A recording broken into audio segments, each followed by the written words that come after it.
할렐루야. 먼저 사도신경 하시고 오늘 말씀 보시기 바랍니다. 요한복음 21장 18절입니다. 우리가 좋은 의도를 가지고 일을 시작합니다. 선한 의도를 가지고 일을 시작합니다. 여러분들이 의도하신 일들이 있습니다. 그러나 그 결과는 아무도 알 수 없습니다. 알프레드 노벨이라는 사람이 있습니다. 우리가 아는 노벨상을 만든 사람입니다. 그가 선한 의도를 가지고 폭약을 연구하였습니다. 그의 아버지 역시 폭약을 만드는 공장을 운영하였습니다. 폭약은 단단한 물체를 부수거나 또 바위를 뚫는데 아주 유용했습니다.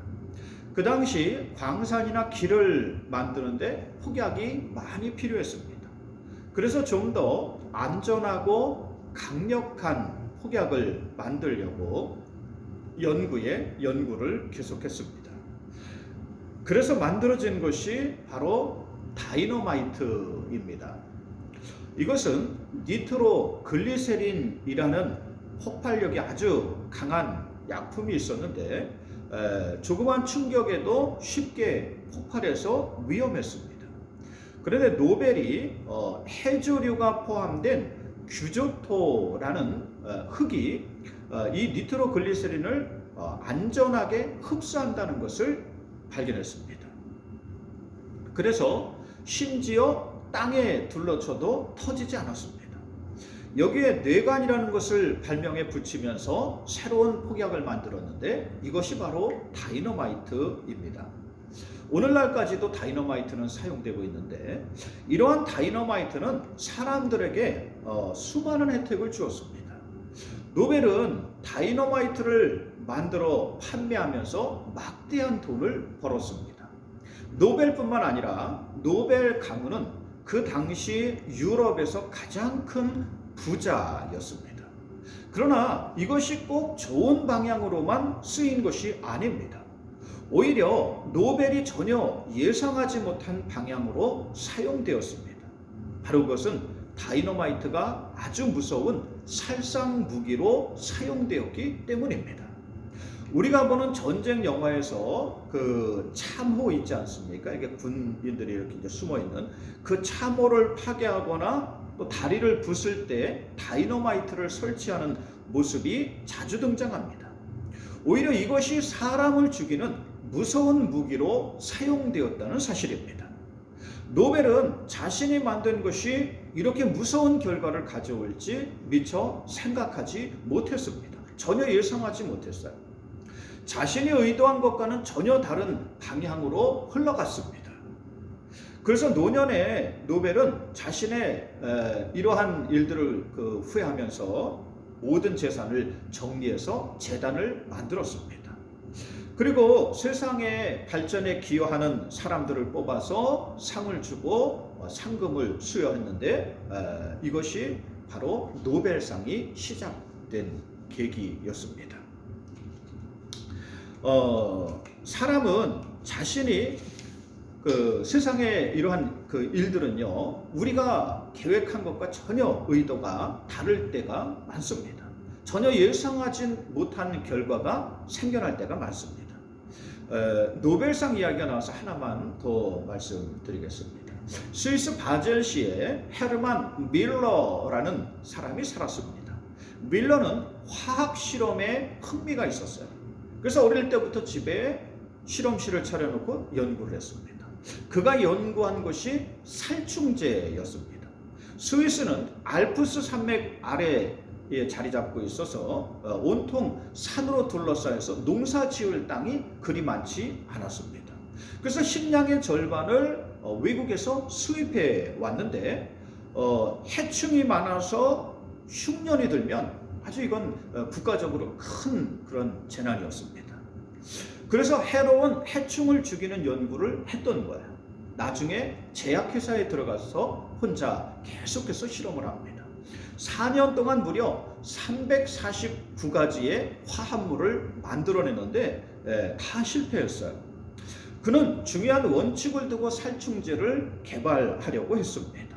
첫째, 곤충에게는 빠르고 강력하게 작용하지만 사람이나 식물에게는 해가 없을 것. 둘째는 냄새가 고약하지 않은 것. 셋째는 값이 쌀 것. 그 다음에 마지막으로는 오랫동안 작용할 수 있도록 화학적으로 안정된 성질을 가질 것. 즉, 한 번 뿌려도 그 효과가 아주 오래 갈 것이었습니다. 그리고 마침내 350번째 화합물로 이러한 살충제를 개발하게 되었습니다. 이렇게 해서 나온 것이 뭐냐면 바로 DDT라는 살충제예요. 예전에 여러분 그 영화나 이렇게 그 전쟁 영화나 기록 영화 보면은요, 그 산에 하얀 가루를 뿌리거나 또 사람한테도 여러분 이렇게 이제 하얀 밀가루 같은 거 뒤집어 씌우지 않습니까? 이렇게 뿌리지 않습니까? 이게 그 DDT인데 이걸 뿌려가지고 해로운 해충이나 이나 뭐 벼룩 같은 걸 여러분 이렇게 이제 죽입니다. 이때 뿌리는 가루가 바로 DDT 가루예요. 또 예전에 여러분 소독차 지나가면은 그 하얀 연기를 뿜어가지고 모기나 그 모기 유충 이렇게 죽이죠. 그럼 아이들이 막 이런 거 이제 그 뒤로 꽁무니로 막 따라가지 않습니까? 이때 뿌린 게 그 DDT입니다. 또 베트남 전쟁에서 밀림에 비행기로 뿌린 것이 바로 이 DDT라는 살충제입니다. 이것은 정말 효과가 대단했어요. 해로운 해충을 막아주면서 인류를 재앙에서 구원해주는 물질과 같았습니다. 그래서 사람들이 이것을 천사의 가루, 하얀 백색 가루라 천사의 가루라고 불렀어요.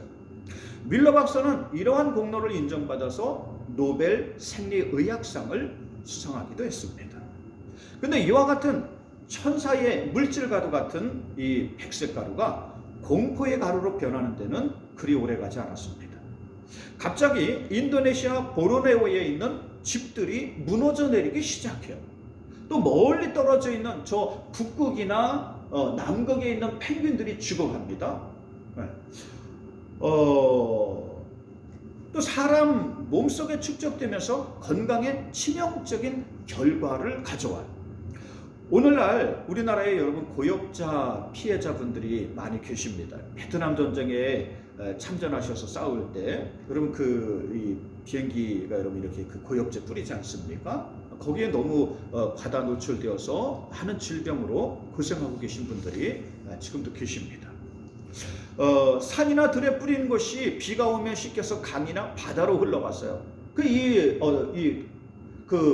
씻겨 내려간 DDT 이 성분을 플랑크톤이 먹습니다.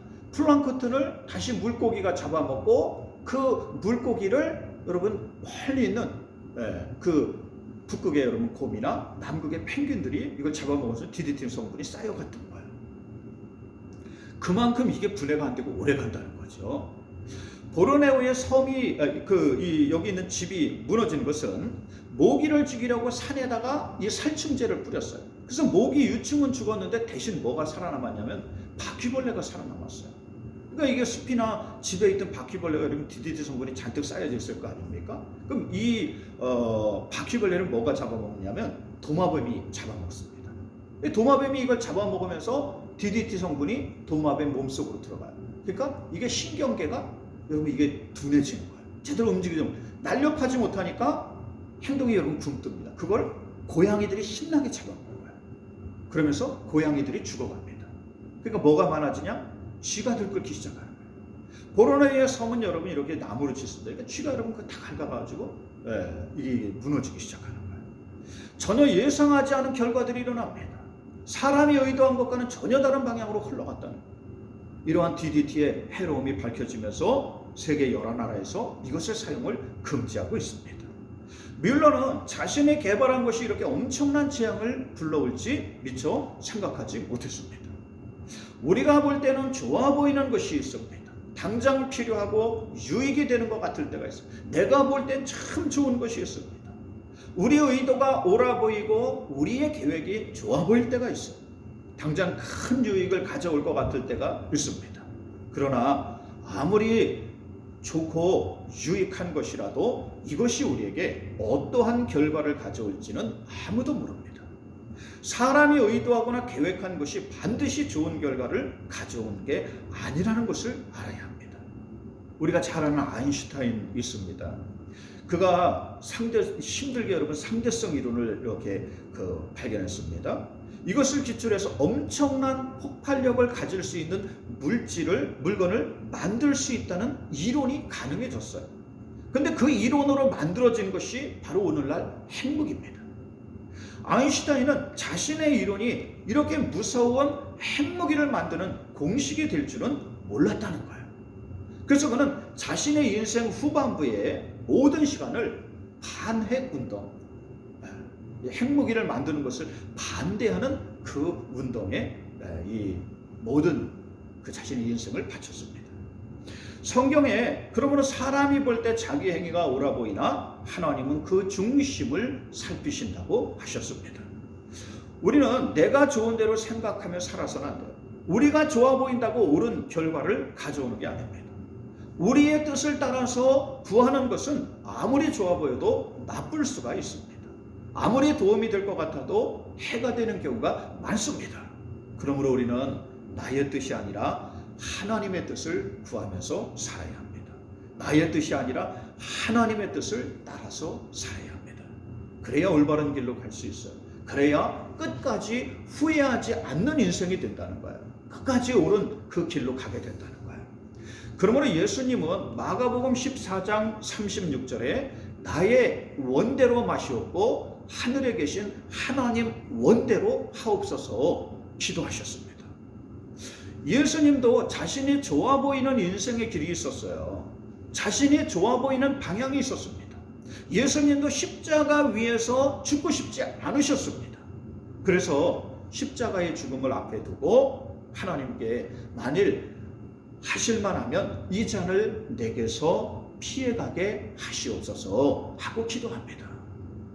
이것은 너무도 비참한 죽음이었기 때문입니다. 고통스러운 죽음이기도 하지만 가족에게 너무도 부끄러운 죽음이 되기 때문이에요. 성경에 저주받은 자는 나무 위에 죽는다라고 했기 때문입니다.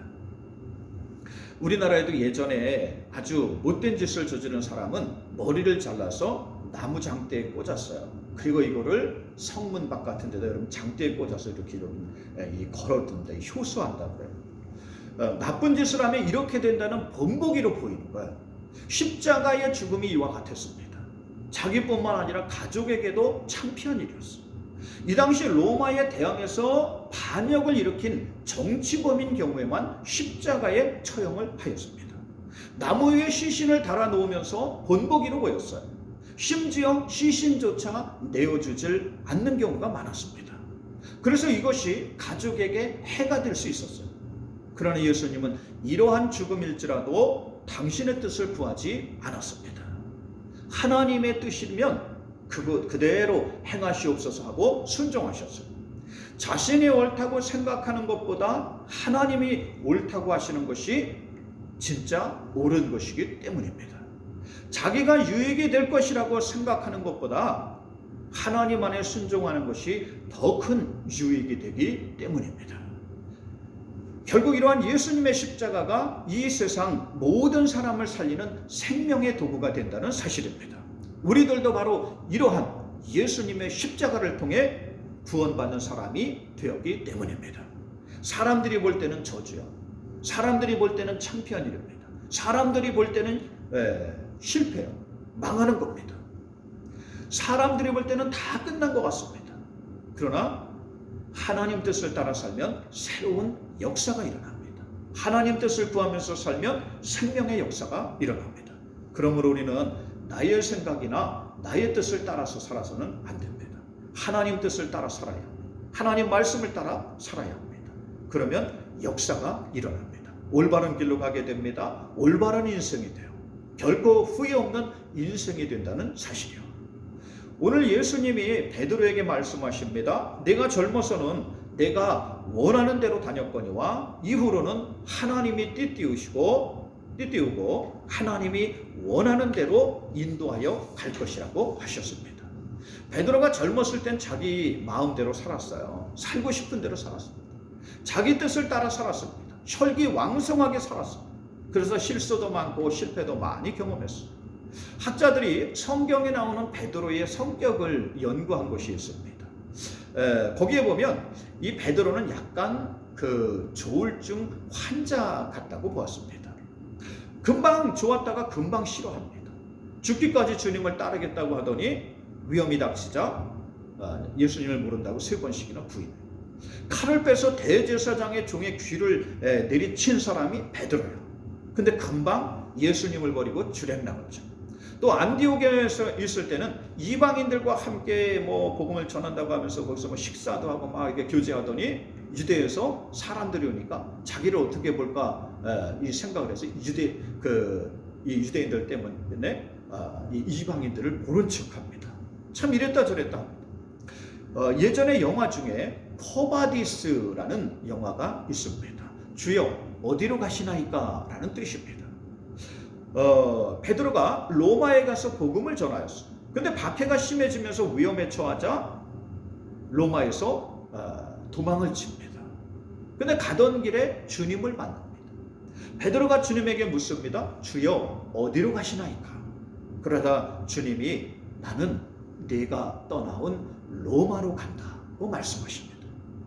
자신은 위험을 피해 도망을 치는데 주님은 오히려 그 박해받고 위험한 로마로 가고 계셨습니다. 그 순간 베드로가 자신의 잘못을 뉘우치고 다시 로마로 향합니다.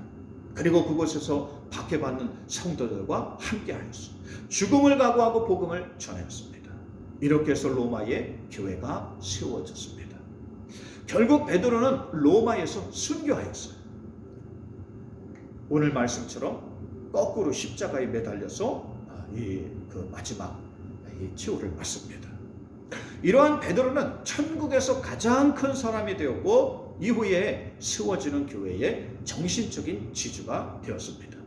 베드로는 원어로 반석이라는 뜻이에요. 예수님이 내 위에 내가 교회를 세우리라 라고 하셨는데 그 말씀대로 로마의 교회가 세워졌어요. 이렇게 세워진 성 베드로 교회는 2000년 동안 인류 역사의 중심이 되었습니다. 오늘날까지 큰 영향력을 행사하고 있습니다. 오늘 말씀처럼 내 마음대로 사는 삶이 아니라 우리는 하나님 뜻에 따라 사는 사람이 되어야 합니다. 그래야 후회하지 않는 삶이 됩니다. 그래야 놀라운 역사가 일어나요. 지금까지 여러분이 옳은 줄 알고 사셨을 겁니다. 나름대로 열심히 사셨을 거예요. 내가 그래도 이만큼 살려고 노력했는데 나름대로 선하고 바르게 살려고 여러분 노력하셨을 겁니다. 그러나 내가 옳다고 옳은 게 아니에요. 내가 잘했다고 잘한 게 아닙니다. 내가 잘 살았다고 잘 산 게 아니라는 거예요. 하나님 뜻대로 살아야 옳은 겁니다. 하나님 뜻대로 살아야 잘 산 거예요. 하나님이 세상의 주인이시기 때문이에요. 하나님이 생명의 주인이시기 때문입니다. 하나님이 역사의 주인이시기 때문입니다. 하나님이 여러분 인생의 주인이시기 때문이에요. 교회는 어떤 곳이냐? 바로 이러한 하나님 뜻을 깨닫는 곳입니다. 하나님 뜻을 찾는 곳이에요. 하나님 말씀을 통해 하나님 아버지의 뜻을 깨닫게 하는 것이 교회입니다. 그래서 하나님이 오늘 여러분을 이곳으로 부르셨습니다. 오늘 이 말씀을 듣게 하시고 오늘 말씀을 통해 소중한 것을 깨달으라고 부르셨어요. 오늘 말씀을 통해 소중한 것을 찾으라고 부르셨습니다. 오늘 말씀이 여러분에게 주시는 하나님 말씀이 되시길 주의 이름으로 축원드립니다. 오늘 하나님이 여러분을 이곳으로 부르셨습니다. 여러분이 젊어서는 지금까지는 여러분 생각대로 여러분 의도대로 중요하게 여기는 것을 따라 사셨을지 모릅니다. 그러나 지금부터는 다르게 살아야 돼요. 내가 중요하게 생각하는 것을 따라 살아서는 안 돼요. 내가 옳아 보이는 것을 따라 살아서는 안 돼요. 내가 하고 싶은 대로 하며 살아서는 안 됩니다. 내가 내 의도가 중요한 줄 알고 살아서는 안 돼요. 내 꿈이 내 목표가 중요한 줄 알고 살아서는 안 됩니다. 하나님 뜻을 따라 사는 삶이 되어야 합니다. 하나님의 뜻 띄우고 인도해가는 삶이 되어야 합니다. 그래야 올바른 삶이 됩니다. 그래야 후회 없는 삶이 되는 거예요.